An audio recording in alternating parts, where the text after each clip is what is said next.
નમસ્કાર દર્શક મિત્રો, જીએસટીવીની વિશેષ રજૂઆત લક્ષ્યભેદ સાથે હું છું દેવાંગ। દર્શક મિત્રો, આજે ભારતીય રાજકારણની અંદર એક નવો વળાંક જોવા મળ્યો।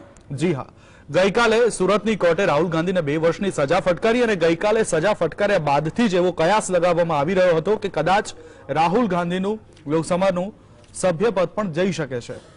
એની માટેના જે નિયમો છે એ નિયમોનો અભ્યાસ કરીને મોડી સાંજ સુધીમાં તો એવું કદાચ નક્કી થઈ પણ ગયું હતું કે રાહુલ ગાંધી ચોક્કસપણે લોકસભાના સભ્યપદ પદેથી દૂર થઈ શકે છે। અને એનો કયાસ ગઈકાલે જે વડાપ્રધાન લોકસભાના અધ્યક્ષને મળ્યા ત્યારબાદથી કદાચ આ વિચાર પાક્કો પણ થઈ ગયો હતો કે કદાચ રાહુલ ગાંધીનું સભ્યપદ જઈ શકે છે અને આજે એ જ થયું। રાહુલ ગાંધીનું લોકસભાનું સભ્યપદ રદ કરવામાં આવ્યું છે। આમ પણ ગઈકાલે કોંગ્રેસ આક્રમક મૂડમાં જોવા મળી હતી। 2 વર્ષની સજા કરી અને રાહુલ ગાંધીને 30 દિવસનો સમય આપવામાં આવ્યો છે ઉપલી કોર્ટમાં જવા માટે થઈને।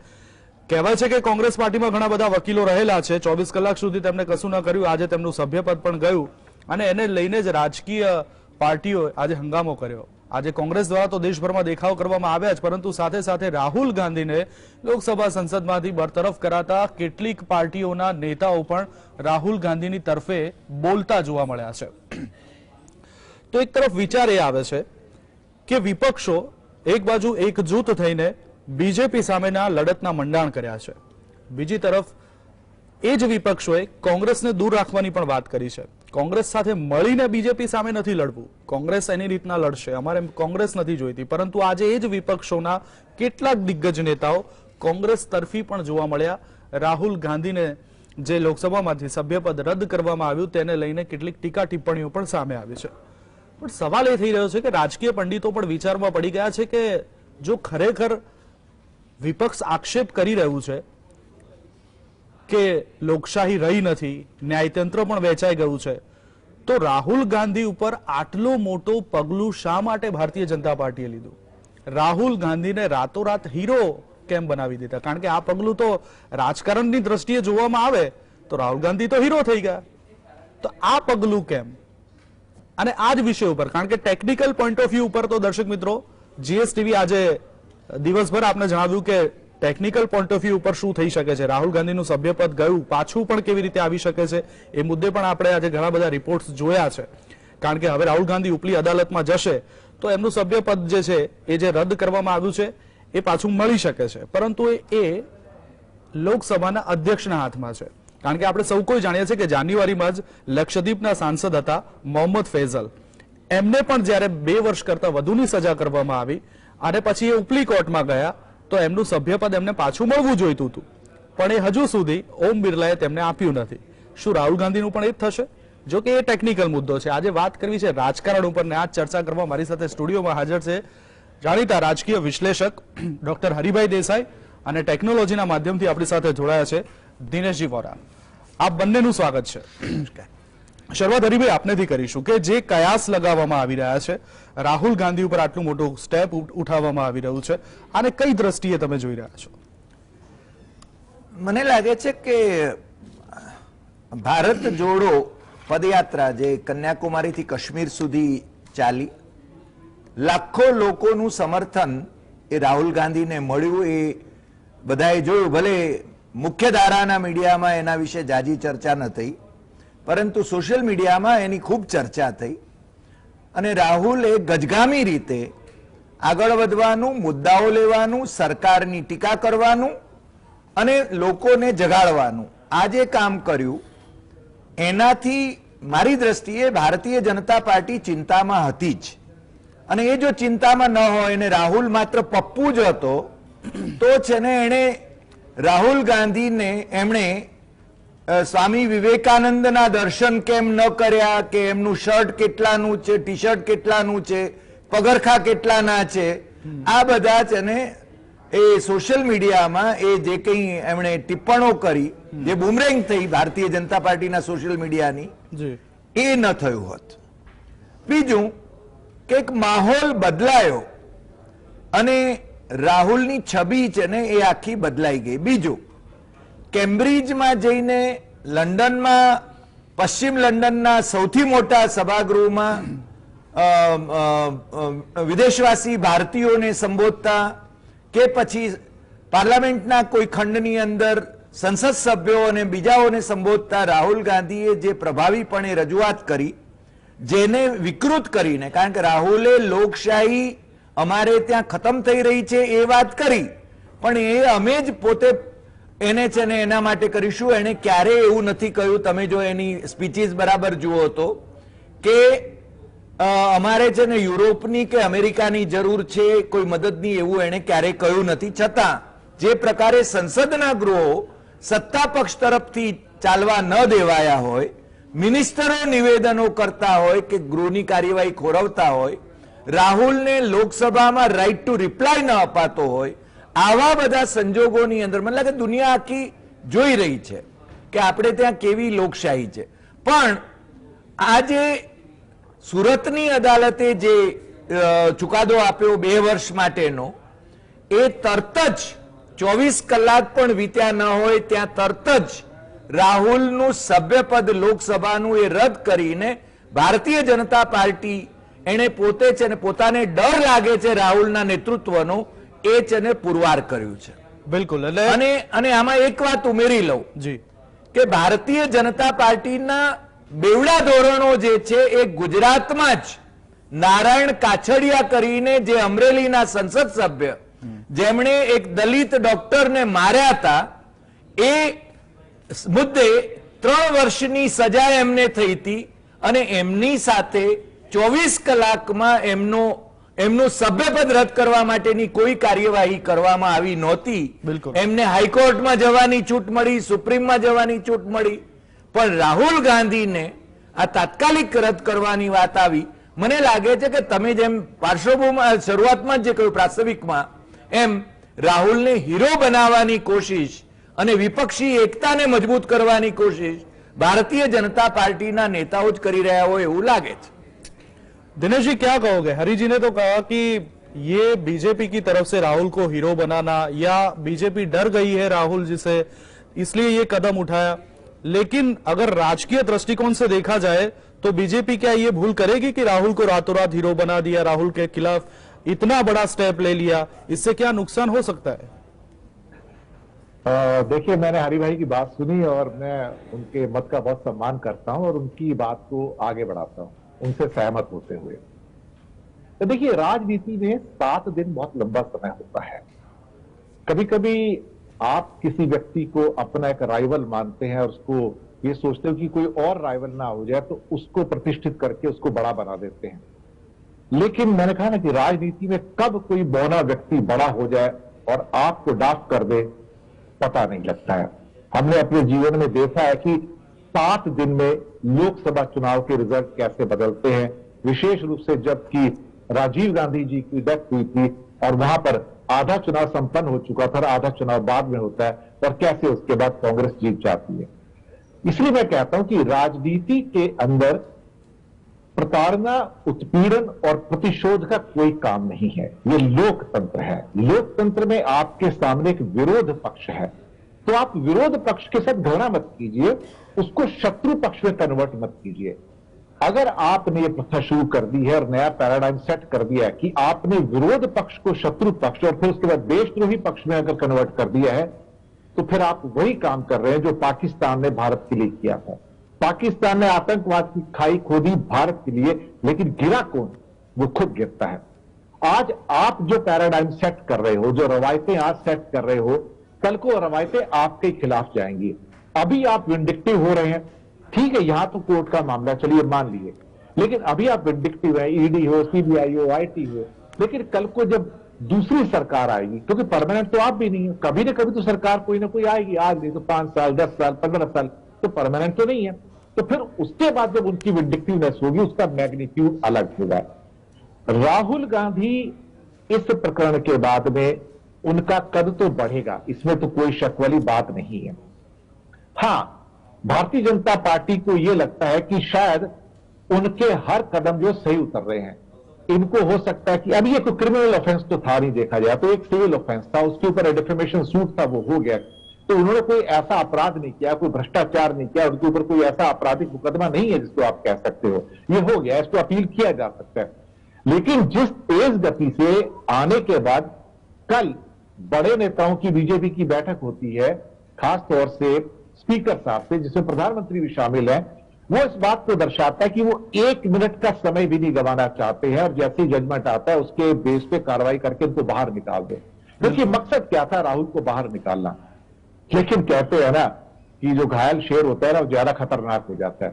अब ये अगर बाहर जाएंगे तो ये उनके लिए बड़े खतरे पैदा करेंगे। मैं आपको यकीन से कह सकता हूं कि शायद भारतीय जनता पार्टी को जो अभी एक विक्टोरी या विक्ट्रीज नजर आ रही है, शायद ये इनकी विक्ट्रीज उतनी बड़ी ना हो और ये छोटी हो जाए।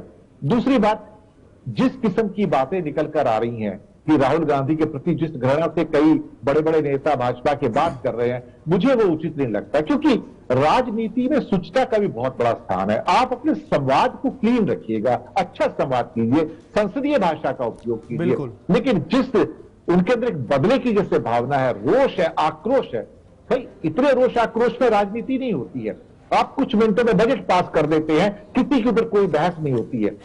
ये पहली बार हमने देखा है कि जहां पर जो रूलिंग पार्टी है वो पार्लियामेंट को डिसरप्ट करती है कि राहुल को नहीं बोलने देना, कुछ भी हो जाए, हम जेपीसी नहीं लगाएंगे, अडानी की जांच नहीं करवाएंगे। तो रहस्य के घेरे में कौन आता है? फिर वो तो आप आते हो ना। एक अच्छी सरकार का काम, लोकतांत्रिक सरकार का काम ये होता है कि आप अकाउंटेबल हो जनता के प्रति, और अगर आपके मन में कोई बैल नहीं है, कोई पाप नहीं है, तो आप जांच करवाइए, दूध का दूध, पानी का पानी। लेकिन सरकारें जब पीछे हट जाए कि हमें जांच नहीं करवानी है, तो फिर तो मुश्किल हो जाता है। तो फिर आपकी इंटेग्रिटी के ऊपर शक तो होगा। और मैं ये नहीं कह रहा हूं कि राहुल गांधी ने जो किया गलत है, सही, अब तो कोर्ट का वर्डिक्ट है, हमें उसका सम्मान करना चाहिए। लेकिन उस कोर्ट के वर्डिक्ट के ऊपर फिर सेशन कोर्ट भी है, हाई कोर्ट भी है, सुप्रीम कोर्ट भी है। तो यहां अभी कोई फैसला, अंतिम फैसला नहीं है, लेकिन उसको अंतिम फैसला समझकर और उसको बिल्कुल एक अपराधी में कन्वर्ट कर देना, तो हमें यह नहीं भूलना चाहिए कि अभी इस समय जो एमपी हैं, एडीआर की रिपोर्ट के हिसाब से 50% से ज्यादा एमपीओ के ऊपर, जो मेंबर पार्लियामेंट है, उनके ऊपर आपराधिक मुकदमे दायर हैं, अदालतों में चल रहे हैं। तो ये नहीं कह सकते कि वो उनमें से कई लोगों का कन्विक्शन नहीं होगा। तो मुझे लगता है कि राजनीति में थोड़ी टॉलरेंस की जरूरत है, सहिष्णुता बहुत कम हो गई है, और खासतौर से भारतीय जनता पार्टी ने जो इनटॉलरेंस पैदा की है, जो पैराडाइम पैदा किया है, आने वाले सालों के अंदर मैं आपको बता रहा हूं, आपको राजनीति में यह प्रताड़ना भी, उत्पीड़न भी, प्रतिशोध भी और घृणा भी बढ़ती हुई नजर आएगी, और ये किसी भी देश के लिए, उसकी व्यवस्था के लिए घातक सिद्ध होगा। जी દિનેશભાઈ, બહુ સાચી વાત છે, કારણ કે આ એક નવો ચીલો ચિતરાઈ રહ્યો છે, પણ રાજનીતિની અંદર જેમ દિનેશભાઈએ કીધું કે આટલી ધૃણા સારી નથી, કારણ કે જાહેરમાં બોલવું, કારણ કે આ પહેલા પણ ભૂતકાળની અંદર ઘણા બધા નેતાઓ એવું જાહેરમાં બોલતા હશે, અને જો ખરેખર એવું બોલતા હોય ને એની ઉપર જો કેસ કરવામાં આવશે તો લગભગ અત્યારે વાત કરવામાં આવે તો લોકસભાના અડધા સાંસદો અત્યારે આ જ કેસની અંદર જેલની પાછળ હોઈ શકે છે। અને આપણે જ્યારે લોકસભાનું સભ્યપદ રદ કરવાની વાત આવે છે તો એ તો ભૂતકાળમાં પણ થયા છે। इंदिरा गांधी હોય, સોનિયા ગાંધી હોય કે લાલુ પ્રસાદ યાદવ હોય, આઝમ ખાન હોય, દરેક લોકો, ભાજપના કેટલાક નેતાઓ એવા છે કે જેમના સભ્યપદ રદ થયા છે। પણ સવાલ એ છે કે આ બોલવા પાછળ જે કેસ કરવામાં આવ્યો અને જે અસહિષ્ણુતા ભારતીય જનતા પાર્ટીમાં જોવા મળી, આ એક નવો ચીલો જે ચિતરાઈ રહ્યો છે, એ આવનાર દિવસો માટે, આવનાર રાજકારણના દિવસો માટે, આવનાર રાજકારણીઓ જે નવા યુવા ચહેરા આવી રહ્યા છે, નવી પેઢી આવી રહી છે, એની માટે ખતરનાક હોઈ શકે છે। પણ હરિભાઈ, મારે એક વસ્તુ પૂછવી છે, દિનેશભાઈએ કીધું એમ કે 1 મિનિટનો સમય નથી બગાડ્યો, જેવું કોર્ટે સજાનું ડિક્લેર કર્યું તો ત્યાં આખી ટીમ ભેગી થઈ ગઈ, મીટિંગો થઈ, સાંજે ને સાંજે લોકસભાના અધ્યક્ષને મળવા પહોંચી ગયા। ના, હું તો એવું કહીશ કે આની પહેલાથી પણ પ્લાનિંગ હતું।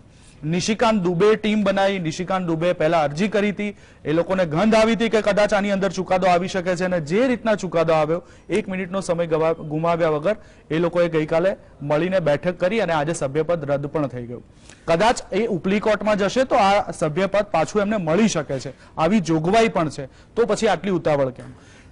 નહીં દેવાંગ, માત્ર ભારતીય જનતા પાર્ટીના નેતાઓને નહીં, સ્વયં રાહુલ ગાંધીને ખબર હતી, અને મારી ઘણા બધા જે રાહુલ ગાંધીની સાથે જે લોકો હતા સુરતમાં, એમની સાથે પણ જે વાત થઈ, એ લોકોએ કહ્યું કે રાહુલ ગાંધીને પહેલાથી અણસાર જ હતો કે ચુકાદો આ જ આવવાનો છે। અને બીજું, રાહુલ ગાંધીના તરફથી બહુ સ્પષ્ટપણે કહેવામાં આવ્યું હતું કે અમને છે ને કોઈ મરસી કે દયાની અરજી કરવાની જરૂર નથી। મેં જે કહ્યું છે એ કહ્યું છે ને, મેં કોઈ સમાજની વિરુદ્ધમાં નથી કહ્યું। હવે જે આમાં અરજદાર છે એ તો વણિક છે, એમ કે છે પોતે। બીજું, હવે અત્યારે છે ને એક નેરેટિવ નવો ઉભો કરવામાં આવે છે કે ઓબીસી, હવે ધારો કે મોઢ ઘાંચી સમાજની વાત થાય છે મોદીને, મને લાગે છે નીરવ મોદી કે બધા છે ને એક જ નરેન્દ્ર મોદી ને બધા એક જ સમાજના નથી. બિલકુલ પ્રશ્ન જુદો છે, એણે જે કહ્યું છે એટલે એ તો જાણે કાયદાકીય બાબતોની વાત થશે. પ્રશ્ન એ છે કે આ ક્રિમિનલ ડેફેમેશન કરવામાં આવ્યું છે, જે મને લાગે છે કે દિનેશજીએ જે કહ્યું કે આ સિવિલ ડેફેમેશન નો ધારો કે કેસ હોઈ શકે, પણ એને ક્રિમિનલ ડેફેમેશન કરવામાં આવ્યું છે.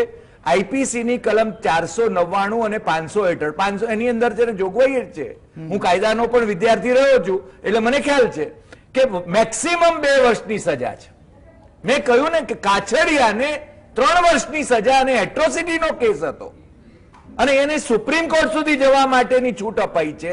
આ જ ભારતીય જનતા પાર્ટીનો સંસદ સભ્ય છે, ફરીને સંસદ સભ્ય થાય છે. બિલકુલ. અને એ જ ગુજરાતની અંદર સુરતનો આ ચુકાદો આવે છે અને મિનિટ પણ ગુમાવ્યા વિના એ કરે છે. પણ મને લાગે છે કે આ બુમરેંગ થશે. બીજું બહુ મહત્વની જે બાબત છે, બાકીના જે ધારો કે લાલુ પ્રસાદ તો એ ચારા કૌભાંડ હતું, જયલલિતા તો એ છે ને આર્થિક કૌભાંડ હતું, આઝમ ખાન એના પણ ઘણા બધા કૌભાંડો હતા, કુલદીપસિંહ સેંગર ભારતીય જનતા પાર્ટીનો ધારાસભ્ય જે રેપ કેસની અંદર હતો, કે પછી અનિલ કુમાર સૈની એ પણ રાયટના કેસમાં એને સજા થઈ હતી. આ બધા જે લોકોના ગયા છે જે સભ્યપદ, એ બધા છે ને કોઈને કોઈ ક્રિમિનલ એક્ટિવિટીમાં બિલકુલ અથવા તો કોઈ કૌભાંડમાં સંડોવાયેલા હતા. રાહુલ તો આમાં કોઈ ક્રિમિનલ એક્ટિવિટી અથવા તો કૌભાંડમાં છે જ નહીં. એટલે ટૂંકમાં આ પરસેપ્શન આખું ઊભું કરવામાં આવી રહ્યું છે એવું બહુ સ્પષ્ટપણે લાગે છે. અને ઉપરની કોર્ટમાં જવાનો વિકલ્પ એ જ માનનીય ન્યાયાધીશે આપ્યો છે, 30 દિવસનો સમય આપ્યો છે. અને એ પહેલા એટલી બધી ઉતાવળ છે કે એનું સભ્યપદ રદ, એટલે કે ગમે તેમ કરીને મને લાગે દિનેશજીએ કહ્યું એમ let's get rid of him. સંસદની અંદર એ બોલે જ નહીં, પણ એ તો બહાર જઈને વધારે બોલશે. બિલકુલ. અને ત્યારે તમે શું કરશો મને લાગે છે. બીજું મારી પાસે છે ને બાલ ઠાકરેને સુપ્રીમ કોર્ટે રિસ્ટ્રેન કર્યા હતા અને હું માનું છું કે હું તો મુંબઈમાં હતો એટલે મને ખ્યાલ છે કે એમને વોટિંગ કરવા માટે અને ચૂંટણી લડવા માટે એ છે ને એ વખતે છે ને ડિસ્કોલિફાય કર્યા હતા. રમેશ પ્રભુનો કેસ હતો દિનેશજી, રમેશ પ્રભુ એમએલએ છે અને રમેશ પ્રભુના પ્રચારમાં મને બોલાવ્યો હતો એટલે મને એ બરાબર ખ્યાલ છે.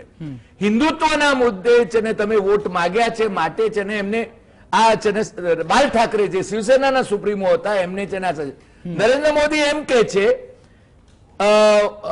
9th April 2019 પીટીઆઈ ની આ ન્યૂઝ છે, કોંગ્રેસ ટુક અવે બાલ ઠાકરેઝ વોટિંગ રાઇટ. મોદી પોતે આમ કે છે. અત્યારે ભારતીય જનતા પાર્ટી એમ કે છે કે આ છે ને ભારતીય જનતા પાર્ટીની કોન્સ્પિરસી આ લોકો કે છે, આ તો અદાલતે કર્યું છે. તો એ વખતે તો સુપ્રીમ કોર્ટે કર્યું હતું.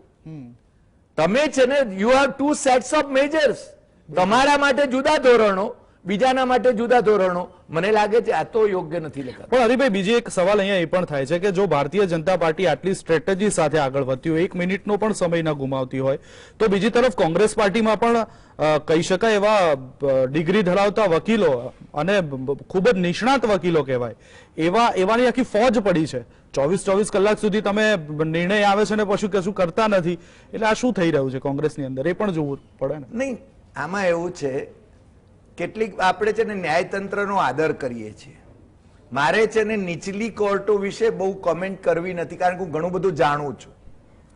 એટલે પણ મને છે ને અદાલતો માટે છે ને આદર છે, હાઈકોર્ટ અને સુપ્રીમ કોર્ટ માટે ખૂબ આદર છે, આપણી છેલ્લી આશા છે એમ હું તો માનું છું.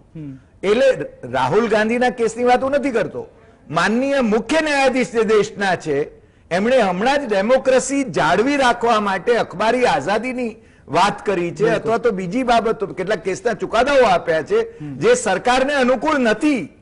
અને આમે એમના પહેલા પણ સુપ્રીમ કોર્ટનું સ્ટેન્ડ બહુ ક્લિયર છે કે સરકારની ટીકા એ દેશની ટીકા નથી અને પત્રકારોને અને પ્રજાને એ કરવાનો અધિકાર છે. સરકારની ટીકા કરવાનો એ રાષ્ટ્રદ્રોહ હોઈ ન શકે.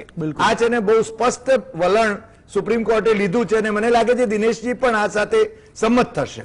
ઘણા બધા નેતાઓ જેમ કે મેં પહેલા કીધું એમ કે આવો બફાટ કરી ચૂક્યા છે, વાણી વિલાસ કહી શકાય. કારણ અને બીજું કે હમણાં જ હરિભાઈ તમને વાત કરું તો લગભગ એકાદ દિવસ પહેલા તેજસ્વી યાદવે ગુજરાતીઓ વિશે કીધું છે. એને પણ આપણે વખોડવું હા, જોઈએ. એ વખોડવા લાયક છે, પણ શું એની સામે પણ કેસ થશે?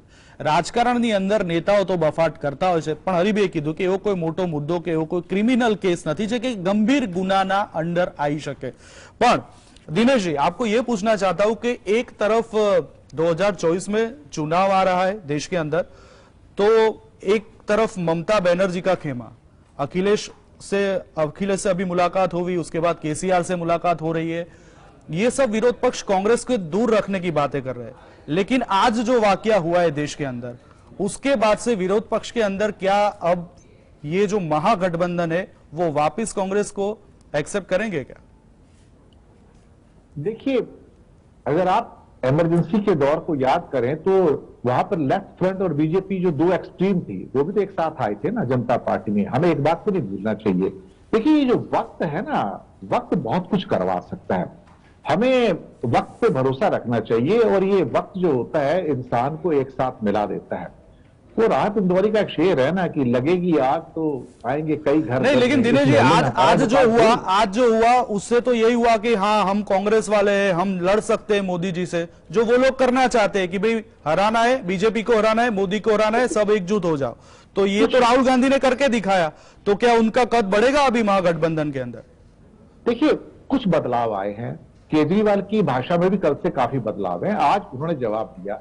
ममता का बदलाव आया, अखिलेश का बदलाव आया. अब शायद उन्हें भी इस बात का एहसास हो रहा है कि अगर राहुल जा सकते हैं तो हम भी जा सकते हैं. अगला निशाना हम होंगे. तो इसका मतलब ये होगा कि जब उनको पता लग गया कि अगला निशाना वो होंगे और सारा विपक्ष जेल के अंदर हो जाएगा और थोड़े महीनों के अंदर अंदर, तो यहां पर कोई भी नहीं बचेगा. तो आज किसी को दूसरे के जेल जाने पर या उसके सदस्यता के जाने पर खुश नहीं होना चाहिए. कल को आपके घर में भी आग लगेगी तो फिर कई लोग वहां भी जश्न मनाएंगे. तो ये नहीं करना है. तो अभी थोड़ी सी लगता है आज केजरीवाल का वक्तव्य बहुत इंपॉर्टेंट था, ममता का वक्तव्य बहुत इंपॉर्टेंट है कि अब हमें यह नहीं सोचना है कि हमारी सहमति और असहमति कहां पर है. अब हमें यह सोचना है कि देश कहां जा रहा है अल्टीमेटली और विपक्ष क्या कर सकता है. अगर इस तानाशाही से निपटना है अगर आपको, तो कैसे निपटेंगे. तो कहीं ना कहीं आशा की किरण नजर आती है और हमेशा जो उम्मीदें जागती है ना, वो विपत्ति से ही जागती हैं. कहते हैं ना, आपदा में एक अवसर होता है. तो ये आपदा में अवसर है विपक्ष के लिए कि अपने डिफरेंसेस को भूल के 80-90% ही सही, पूरी 100% ना सही, लेकिन एक किस्म की कुछ तो यूनिटी वहां पर लेके आए जहां पर वो ये कहें सब मिलकर कि नहीं, जो हो रहा है गलत हो रहा है. और अल्टीमेटली देखिए, पब्लिक डिस्कोर्स में तो बहुत सारी चीजें कही जाती हैं. उद्धव ठाकरे हर चौथे दिन शिंदे को गद्दार कहते हैं, ओपनली कहते हैं. तो उसके ऊपर तो कर सकते हो 100 डिफेमेशन सूट आ सकते हैं. मैं आपको बताऊं, ऐसे कोई कहता है कि अपना मोदी बचाओ देश, मोदी हटाओ देश बचाओ, इंदिरा हटाओ देश बचाओ, केजरीवाल हटाओ दिल्ली बचाओ, ममता हटाओ बंगाल बचाओ. ये कॉमन जो होते हैं ना नारे होते हैं, इन नारों को इतना सीरियसली नहीं लेना चाहिए. पर भारतीय जनता पार्टी का एक नया असूल है, नया पैराडाइम है, टच मी नॉट. मतलब तुम कुछ भी मत कहो. तो आपसे वो जो बेसिक आजादी है लोकतंत्र के अंदर, टॉलरेंट रहने की या कुछ भी छोटा मोटा कहने की जो विटी चीजें होती हैं, वो भी छीन ली गई है. तो इन चीजों से मुझे लगता है कि शायद जो आपने पैराडाइम सेट किया है उसके परिणाम भारतीय जनता पार्टी को भी भविष्य में भुगतने को तैयार रहना चाहिए. क्योंकि आज जो खाई उनके लिए खोद रहे हैं, कल को उसमें वो खुद भी गिर सकते हैं. जरूरी नहीं है कि आप हमेशा सत्ता में रहेंगे, लेकिन सत्ता अगर प्रतिशोध के ऊपर आधारित है तो कल को जो दूसरे आएंगे उनका प्रतिशोध आपसे दुगना होगा. और हम एक ऐसे डिस्कोर्स में जा रहे हैं जहां पर आप लोकतंत्र की भी हत्या कर रहे हैं. एक छोटी सी बात कह के समाप्त करूंगा. जब आप कहते हैं कि हम मदर ऑफ डेमोक्रेसी हैं और साथ में आप बुद्धा और गांधी को कोट करते हैं, तो फिर आपके अंदर करुणा और कंपैशन नाम की चीज नहीं आती है. आपकी सारी थ्योरी जमीन पे प्रतिशोध, उत्पीड़न और प्रताड़ना की है. ईडी है, सीबीआई है, आईटी है, रेड करनी है, या फिर जुडिशियल वर्डिक्ट भी आपके फेवर में चले जाते हैं किसी भी कारण से हो. उसके ऊपर मैं कमेंट नहीं करना चाहता. तो अल्टीमेटली जमीन पर जो आप शो कर रहे हो, जो आप प्रीच कर रहे हो, उससे बिल्कुल अपोजिट है. तो मदर ऑफ डेमोक्रेसी कहां पर है, बुद्ध कहां है, फिर या अपना गांधी कहां पे है, उनकी करुणा कहां पे है, दया कहां पर है. तो आप तो प्रतिशोध की राजनीति में है ना, तो फिर करिए. उसका रिजल्ट भी जो कॉन्सिक्वेंसेज है आने वाले समय बिल्कुल वैसे ही होंगे. जो बीज बोओगे विष के, तो उसके ऊपर फल जो लगेंगे वो भी विष के ही लगेंगे. બિલકુલ, એટલે લગભગ મોટા ભાગના નેતાઓએ આ પ્રકારનું આજે સ્ટેટમેન્ટ પણ આપ્યું હતું કે આ પ્રકારની લોકશાહી દેશમાં આ પ્રકારનું ન થવું જોઈએ. અને વડાપ્રધાન મોદી હંમેશા કહે છે ને કે આપદાને હંમેશા અવસરમાં ફેરવે એને જ સાચો લીડર કહેવાય. હવે આ આપદા તો આવી છે વિપક્ષો ઉપર, હવે એને અવસરમાં કઈ રીતે ફેરવી જાણે છે અને કોણ સાચો લીડર બને છે એ તો આવનારો સમય જ કહેશે. વહેલા ચર્ચામાં ભાગ લેવા માટે થઈને હરિભાઈ અને દિનેશભાઈ આપ બંનેનો આભાર. દર્શક મિત્રો, વધુ સમાચાર અને અપડેટ માટે આપ જોતા રહો GSTV. નમસ્કાર.